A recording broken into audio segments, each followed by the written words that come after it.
Hello everyone, welcome to the Redmen TV. I'm Steve Hood, this is Chris Pajak. We are here with the Uncensored match build-up ahead of Liverpool's trip to Molineux to face Wolverhampton Wanderers. And Chris, team news will be out in about 10-11 minutes time. Yeah. For the first time I think in a while, it's really difficult to pick Liverpool's 11 for this one because we don't know about the South American players. We're not sure what he's going to do up front. We know the defence is going to be a bit changed, but it feels for a while like there's a lot of permutations here and it's hard to quite figure out what Jurgen's going to do. Well, that's it, isn't it? I mean, you don't know whether Jota's going to be starting over on that left-hand side, maybe Gakpo up front, depending on obviously how Núñez is and all that type of stuff. Obviously, you've got the problem with the red card for Virgil van Dijk and the extension of the games that he's got to miss and stuff. So yeah, you've obviously got that. Canate looks like he could be available, but would you risk him? So yeah, I think you're right. I think it's really difficult. And then couple that with the fact that does Endo play or McAllister in the six, or is it possibly somebody else? I've got no idea. It's interesting because you look at this as a group of games coming up maybe. I think it's 7 games maybe until the next international break, and you're thinking to yourself, well, what are we going to learn from Jurgen and his lineups in this one? And it makes it really difficult, I think, to predict, as you say, but I'm excited nonetheless, man. I mean, we've been absolutely stitched up with the 12:30 kickoff again. I saw, as I'm sure most people will have done, about this, you know, this is the 12th time after an international break since 2015. The next closest team was 6 times they've had the 12:30 kickoff. That's an absolute stitch up by the Premier League, isn't it? The next one as well. It's a joke. It's an absolute joke. Like, and I'm sure it's because Jurgen's come out and complained about them that he keeps getting thrown them. It's ridiculous, to be honest with you, but also nice to get your weekend off to a good start if that's one way of looking at it. Like 12:30 out the way, enjoy the rest of your weekend, hopefully take 3 points, put pressure on the teams. It would be really nice to go top of the table. Like, I know it's really, really early, but just going top of the table for Liverpool just will give everyone in the squad a boost of confidence. So fingers crossed we can do it. Absolutely, yeah. We've got a little speak. So we're gonna have a little speak about the defence. It's a bit early for me talking as well, Steve. It's a bit, honestly, I have just said words in no random orders here, but I'm going to get these ones out. No random orders. Oh, see, yeah, I'm very tired. We are going to be talking about the defence and who is and isn't available. Now, at his press conference, Jurgen Klopp did confirm another major absentee for Liverpool. So yeah, here's what the boss had to say about Liverpool's options at the back. No concern. He's not available. We knew that before.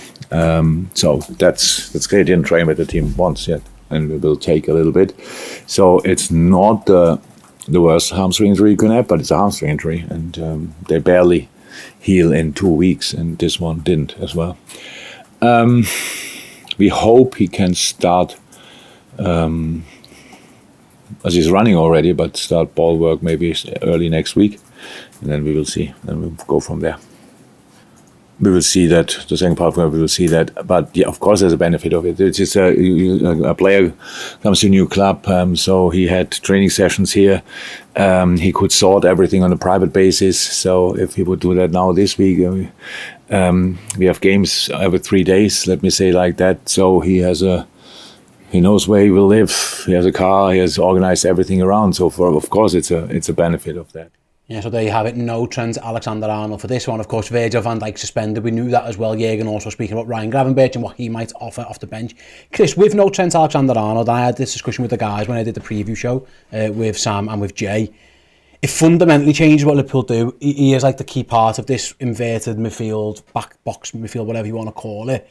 Can Liverpool play that formation and that system with anybody else, or is it just specifically Trent? We think Joe Gomez at right back, is he able to do it, or do you see Liverpool being more orthodox 4-3-3 in this one? I think they have to be orthodox 4-3-3. I just don't see in any world whereby it's going to be Joe Gomez. An outside shout, and I think it's balmy, but it's something me and Josh were talking about on the deep dive earlier this week, is Matip could step up. And then you've got Canate, Gomez and Robertson as your back three. I'd probably feel more comfortable with that, and I don't think that's going to happen either, for what it's worth.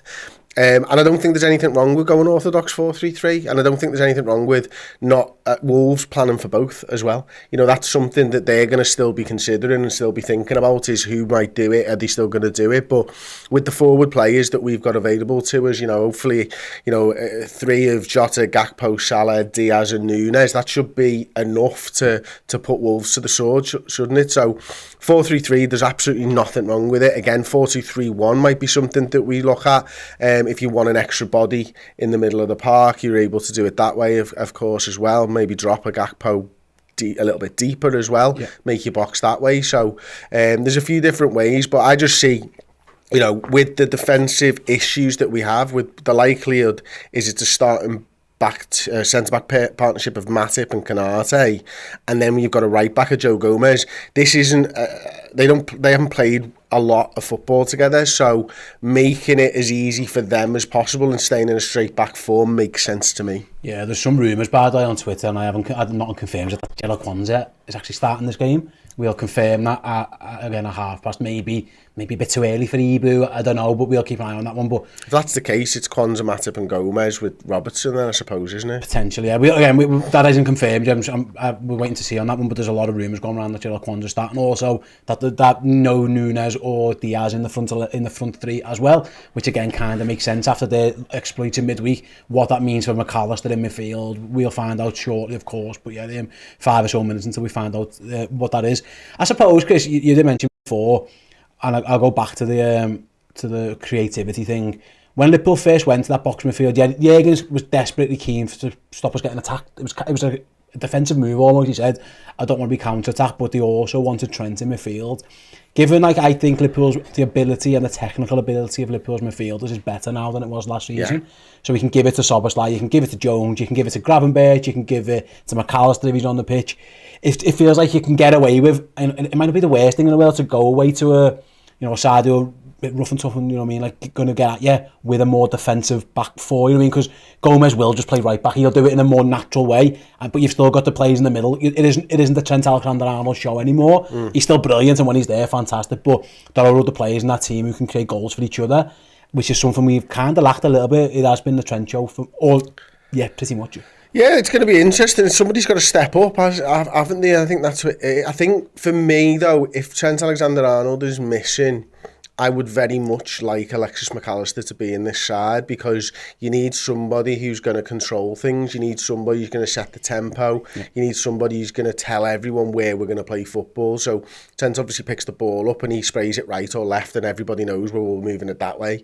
I think you need someone like that. I wouldn't particularly feel comfortable, for example, with, an Endo in there alongside maybe a Kurt Jones and a Szoboszlai. I feel like you need somebody who's going to be a bit more of a conductor. Yeah. Love Kurt Jones, love what he's done in the last game certainly, and what he's done in his Liverpool career so far. Love Szoboszlai, but he's not a conductor. He's not going to, Xabi Alonso it and spray the ball all around the place. He's going to be direct. He's going to get in behind. He's going to drive on teams and stuff like that. So I feel like Liverpool, without Trent Alexander-Arnold, do need Alexis McAllister in this game. We had a chat here. First, a couple of members say thank you. So thank you to Stuart Armstrong, who says, I've been a member 31 months. Cheers for 31 months of content, lads. Up the effing Reds. Yes, fair indeed. M. Brown says, it's Kwanzaa time. I hope he has a good game. There was another comment. I'll see if I can find it in a minute. Someone saying, with no Trent, is there a possibility that Tsimikas plays? And they can do the inverted midfield with Kostas. He did it in pre-season. I mean, my answer to that one would be, I think Andy Roberts can be the captain. And I think without Trent and without Virgil, I don't think he's going to go away to Wolves without Robertson in his side. I'd see the logic, because that was the plan B in pre-season when Gomez played Kostas, did it? But I think personality-wise and given who's out, I just don't see it happening. I think you're right. You need a captain in there, don't you? And we know it's a new leadership group this season and stuff. So having Andy Robertson in there makes perfect sense to me. I didn't think it was particularly life-changing seeing Tsimikas in there in pre-season anyway. It's not something that I'd look to do in real games of football, if I'm being frank. So yeah, I think you're right. I think you're absolutely spot on. We had a new member as well, Ant Molt. Thank you so much. Welcome as a wonder kid. Really appreciate you. Steve. Yeah, absolutely. Looking forward to this. It's not long now, 2 minutes until the team comes out. Yeah, it's interesting because usually by now we've had there's a couple of rumours about, like say, the Kwanzaa stuff. Interesting, if it's Gakpo, Jota, Salah, which we think it might be, mean Jota goes left, or does it mean Gakpo goes left for you? I think Jota will go left. Yeah, I would agree with that. You? Yeah, I think so. I think you're right, especially if it isn't going to be a box midfield. One way you can get more men in there is have Cody Gakpo drop into it. He's played there, he started there a couple of games this season already. I am fascinated to see which of the South American players, especially Alexis, what's he deemed fit enough. He played in Bolivia, so he's literally been playing at altitude. He was sucking oxygen down him to get recovered again. So it'll be interesting to see if he gets on the pitch. But yeah, that it's a very different Liverpool side. And you mentioned before the record in early kickoffs. There's every excuse here in the book not to win. You know what I mean? If you're looking for all the reasons, I think it would be a big result. Listen, in the grand scheme of things, people might go, "Oh, you've just beat Wolves away," but I think it's a big game for Liverpool to put a lot of that to bed. You're rubbish in early kickoffs. You're rubbish away from home. You've got a couple of lads missing. They're all it's all there for you. Go and prove everyone wrong, because Liverpool, when they were at their best, it didn't matter. Didn't matter who you were playing, when you were playing, who was on the pitch. We found a way to win. I've got a sneaky sense about this season that it's going to be a good one. I think a win here kind of cements that as it right. These lads mean business, because there's every reason why they don't perform here. Go and do it. Go and get the 3 points. I think you're right. I think as the sort of first 4 games of the season went on, you could see the confidence growing, couldn't you, in each performance, and us as well as fans and everything else, and getting those wins. The Newcastle one's the one, isn't it? I mean, both games where you go down to a red card and still win the game, it's just absolutely superb, isn't it? So I think that's important. First game of the season's always going to be tricky. We didn't know what Chelsea were going to be like. The team apparently is out. Shall I? I've got the team in front of me now anyway. I'll bring it up on the screen while Chris makes his way over to the board. And yes, as rumoured, there is a start for Jurgen Klopp. Chris, shall I read them out, or are you trying to? Yeah, I'm going to try and find Kwanzaa, mate, first. He's on the bench. I'll put him on your bench. Thank you. So we've got Alisson in goal, a back 4 of Joe Gomez, Joel Matip, Jurgen Klopp and Andy Robertson. Alexis McAllister does start as the number 6 alongside Curtis Jones and Dominic Szoboszlai, and then up front we have Jota, Salah, Gakpo. A bench therefore of Kelleher, Endo, Konate, Diaz, Nunez, Elliott, Tsimikas, Ryan Gravenberch, his first outing for Liverpool, maybe coming later on, and Stefan Bajcetic. No room therefore for Ben Doak on the bench. Ben's been binned off. Chris, if you want to launch him off your... Yeah, I'm just trying to find the... Have we lost Gravenberch? Gravenberch. He isn't here, yeah? I'm sure they did it the other day.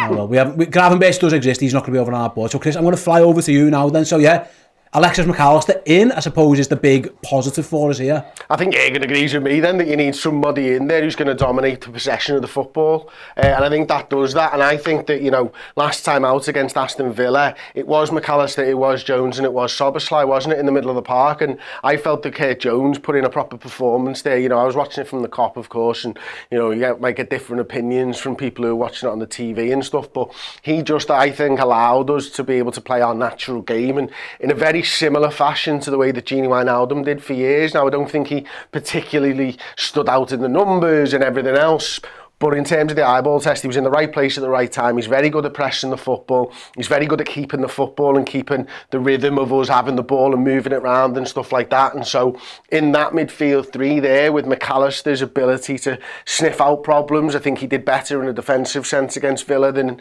in previous games as well. With Szoboszlai really attacking that space that Mo Salah was vacating at times, I think we had a real good balance to that midfield 3.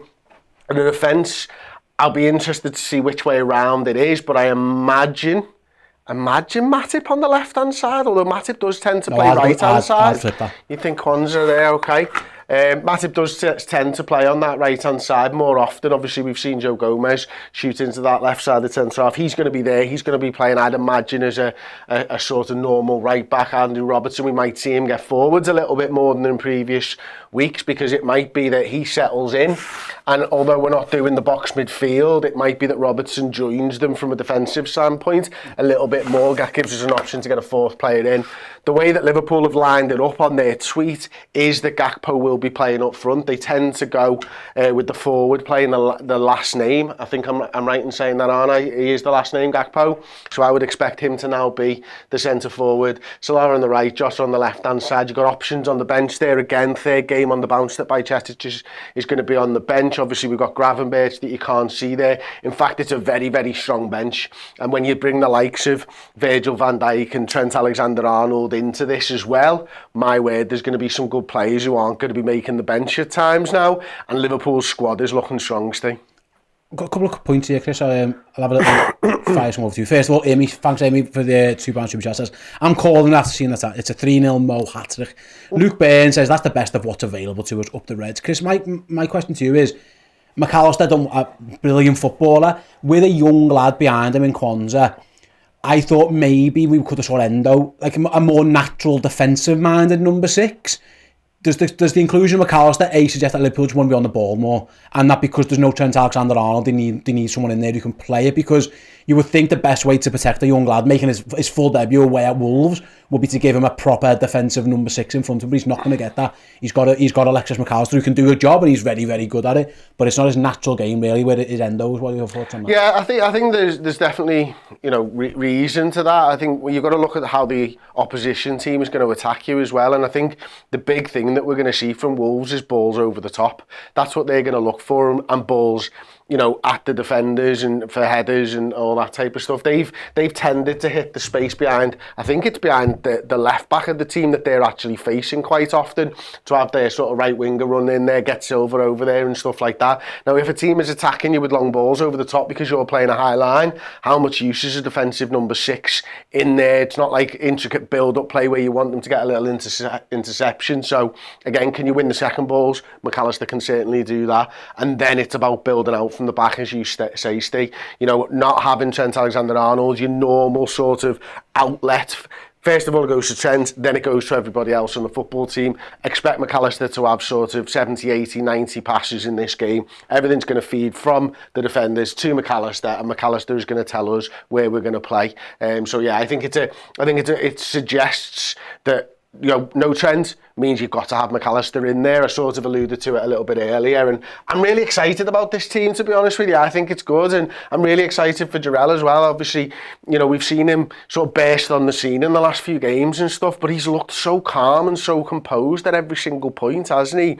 That he doesn't look like he feels pressure, and I'm really interested to see, because when Nat Phillips went out the day before deadline day, I'm thinking Liverpool are going to sign a centre-half, but now I'm thinking Jurgen Klopp had a lot of confidence in this young man. Yeah, like I say, and I suppose, mate, Konate's only trained a couple of days. He's on the bench. You probably just don't want to risk it. And obviously, that Kwanzaa didn't go on England duty with the under-20s, I think it was, which kind of maybe was a hint that he might have been starting.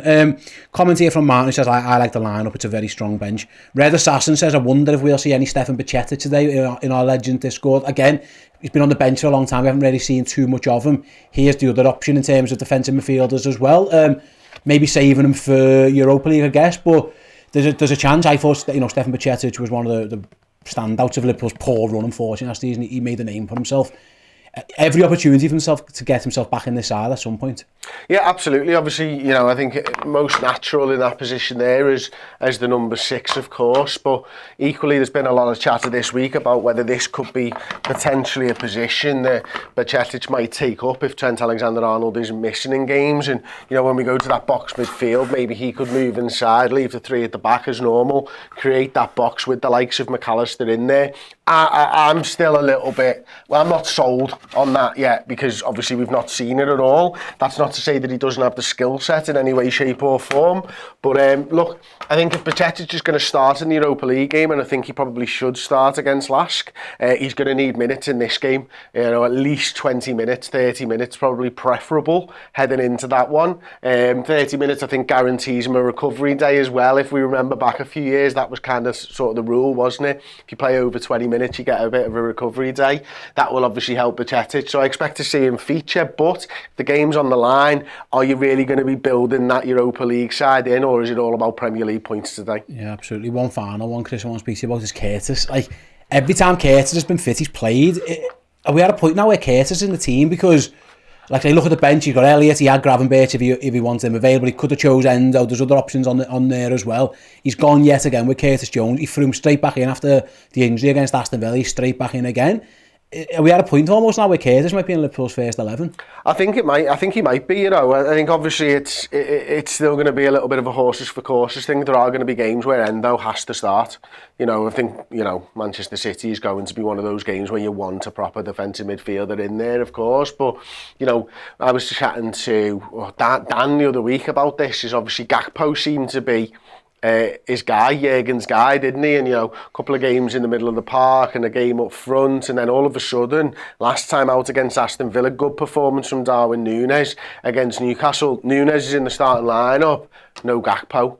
Kurt Jones was in there. So has Gakpo been ousted by Kurt Jones as the guy? He may very well be, but as I sort of said earlier on, I just think he is such a clever player for allowing other players to do what they do best, and I don't think it was any sort of accident that Szoboszlai looked absolutely unbelievable playing alongside Kurt Jones. There's a maturity to Kurt Jones' game nowadays that, you know, I remember sort of back end, middle of last season, probably where I was a bit like, where is his level? Is he ever going to be a first teamer for Liverpool Football Club if we're challenging for titles? And I probably didn't think so. He slowly, back in the last season, he looked really, really good in that left-sided 8, didn't he? When we first introduced the system. He's turned me around, and I'm starting to think to myself now, right, what can't you do? And that's exciting because I love seeing Celsius get into the football team and stuff like that. And I do feel like he's always going to be one of those guys that is going to have his detractors. But as long as Jurgen keeps picking him, I'll keep backing him. Last one, Chris, and then you can back over to me. I'll let you kind of have to sit down. You got sore legs after playing footy. Sore legs, feet, arms, neck, back, arse. It's all sorts thing. After a game of footy on a Thursday does you in still on Saturday morning, mate. I'm retired now, officially retired. You done that, you officially done. Retired. Fair enough. Let you sit down a second. Just Stephen White again, one of our legends. Said it's a really strong team, strong squad, and there's still no Trent, Van Dijk, and Thiago actually as well. I forgot Thiago. Yeah, Thiago's the other one. Think about it now, Chris. If those three were available, they'd be on the bench at least. Now Kwanzaa would probably drop out of the squad, but that's a very strong bench considering you've got three of your best, or potentially your best players out. I mean, it is a strong Liverpool bench again. Ryan Gravenberch should be on it. I don't know where we've lost his card somewhere. Fantastic by us, but the options look plentiful, don't they? Even as and when everyone's available.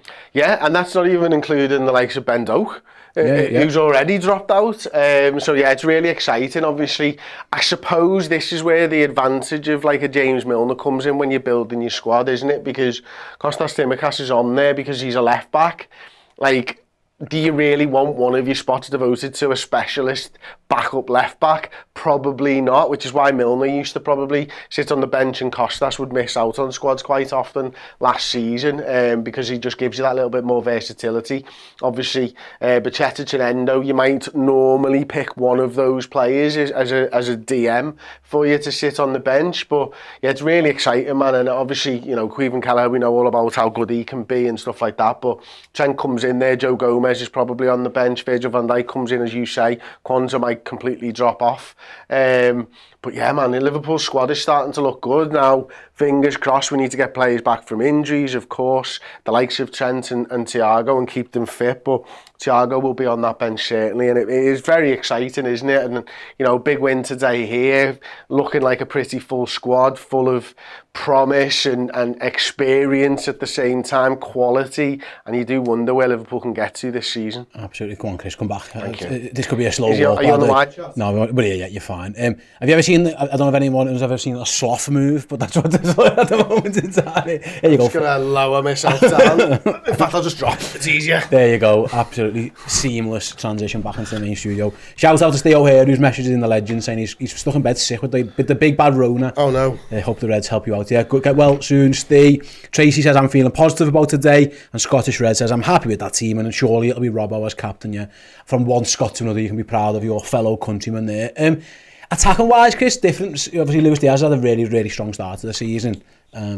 Obviously I'm guessing it's related to the travel and the games he's just played in South America. Jota plays that left hand side very, very differently. It feels to me, if you're going to go 4-3-3 with Robertson playing as a left back, actually the link up with Jota might work better. I used to think him and Luis Diaz kind of gone each other's way, because they both want to be on the halfway line at the same time. Jota will get out the way, he'll get himself in the box.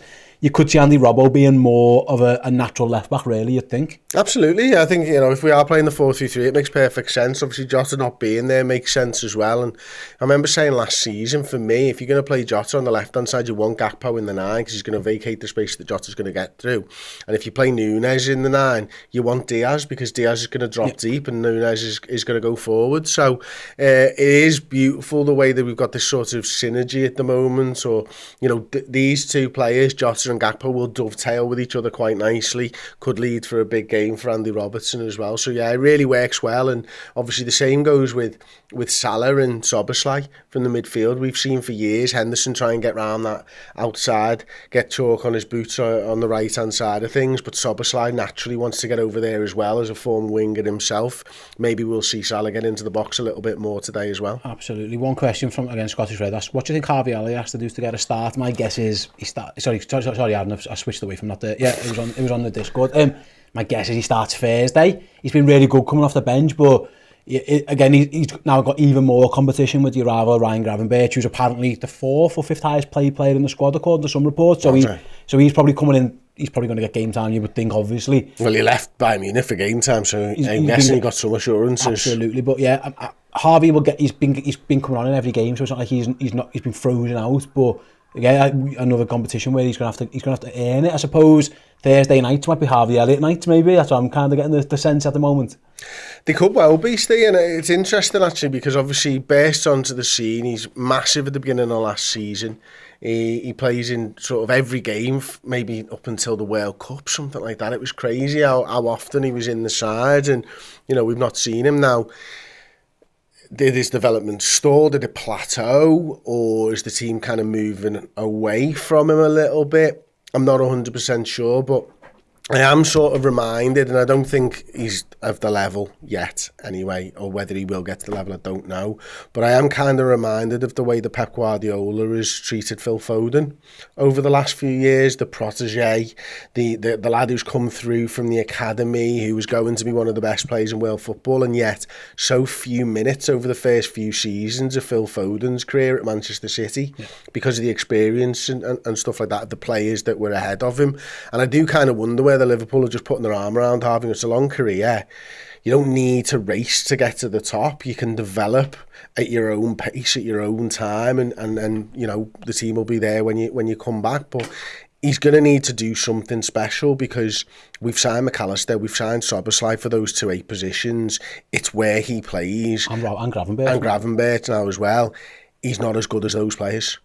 So make yourself as good as those players and get yourself into the side. Yeah, absolutely. And I think Thursdays could be the ideal one for that one. By the way, just go through the Wolves lineup. Then they've made 2 changes to the team that got beat against Crystal Palace. In comes Bellegarde for his debut, and Hwang comes back in as well. So their 11 is Sarr in goal. They've got a back four of Semedo, Kilman, Dawson, and Aït-Nouri. They've got Gomez, Lamina, and like I said, a debut there for Bellegarde in midfield. And then Hwang I'm guessing on the left, Neto on the right, maybe flip those over, and then Cunha up front. So Silva and Sarabia drop to the bench. Interesting, Chris. That looks like a 4-3-3. I don't know for a fact it's going to be, but it looks very 4-3-3. And in which case, you're going man on man against Liverpool, and I think Liverpool will fancy that. Liverpool will hopefully be licking their lips at that, won't they? Hwang obviously is a tricky customer at times. Neto, we know all about him as well, so we know what they're going to do. They're going to try and spray the balls over the top of Liverpool's high line. They might even play a little bit of counter attack against us today. Most teams do, don't they? But it'll be interesting to see if it is 4-3-3 because it looks like a 4-3-3 to me as well. It's hard to figure out what else it could be really. Again, I don't know too much about Bellegarde, other than they've only just recently signed him. I think they brought him in from France, haven't they? So we have Salzburg, I think it was, but we'll see him. Lamina, physical player. Gomez gets about as well, so it's a bit of a battle in there. But I always think if with all due respect, the team who you expect to beat goes man on man, same formation against you, you've got to just win your battle. So if you win your battle, you've got a very, very good chance of winning the game because there's nothing tactically too different about it, is there? You know what I mean? No, you're absolutely spot on there. Win your battle, win the game. Absolutely. Right then, a couple of score predictions on the way. I'll get Chris. Oh look, there's Paul on the telly. If you, let me in. Do you want to watch the gaffer? Where's my phone? Have you got a phone? I'm going to have to stand up. Go on, you go and take a picture. So anyone who's watching the BT Sport coverage over on in England, then you've got Paul Machen's getting it. I mean, what a trio that is. Joe Cole, Peter Crouch, and Paul Machin were just watching highlights. But yeah, Right, I'm going to get a little photo of him and us on the screen at the same time, if you don't mind, everybody. Pretty excited about this. As you can see, it's not often you get to see one of your best mates get a live TV appearance. There he is. There he is. Look at that bad boy there. That is absolutely class. He's gone full coat, white trainers as well. I'm glad they stood him in the middle. Look at the size difference. Paul's 6'4", mate. Look, it's like evolution of man. Joe Cole to Paul, up to Peter Crouch. So yeah, Mate is over on the TV. Yeah, Anxiety says this is literally Mate's TV. I'll get a picture of that. That's what that was the picture. That's the picture you needed. Do you want me to rewind it for you? Don't think you can on this one, can you? I think I can. Okay. Let's find out. Is it not working? Bollocks. Can't do it. It's almost like I said that wasn't possible. I thought it was. Why wouldn't it be? We're live. Anyway, it's fine. Don't worry about it. There's the gaffer on the telly. So yeah, I've got one gaffer to my left. I've got one gaffer in front of me. I'm surrounded by bosses. Here I am stuck in the middle. I was mentioning score predictions then before we got mildly excited by seeing Paul on the telly. You think we'd be used to it by now? He's quite often on the telly. But this is different. He's pitch-side at the footy, mate. With two Liverpool legends. No. One Liverpool cult hero. Yeah. And Joe Cole. Yes. You can't hear anything. Ironically, I think Paul's had the biggest impact on Liverpool of all of those. Maybe all of those three men. Shout out to Peter Crouch. I'm very much Not the show. Want to listen? Come on. Paul, I'll rewind. Okay, well, shall I just get off? Yeah. Score prediction? 3-0 Liverpool. Right, I'm going 3-0 Liverpool as well. Thanks very much for watching. We'll be back for the watch on. Chris is going to watch Paul, so see you in a bit. Thank you so very, very much for checking out the video. If you enjoyed it, drop a like. The season is now well underway. If you need extra Redmen content, be it podcast, videos, documentaries, interviews, and general shows, fill your boots on redmenplus.com today.